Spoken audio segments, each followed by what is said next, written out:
কিন্তু আমি কিন্তু বলতে পারি না যে ঢাকা বিশ্ববিদ্যালয়ে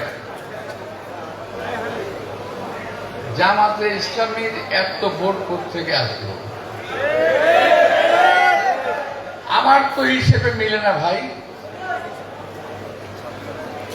আমি বলতে চাই না যে আমার কারচুপি করেছে, আমি বলতে চাই দেশে একটা গভীর ষড়যন্ত্রের আভাস পাচ্ছি আমি।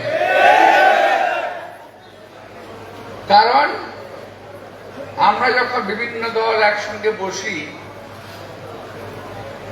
তখন যে আমাদের ইসলামের নেতারা বারবার আমাদেরকে বলেন কি জানেন, যে ভাই খেয়াল রেখেন আওয়ামী লীগ যাতে আর ক্ষমতায় আসতে না পারে, আওয়ামী লীগ ঠেকান সবসময়, যে আওয়ামী লীগ আসলে সবাইকে কুচু কাটা করবে, এটা তাদের ডায়লগ।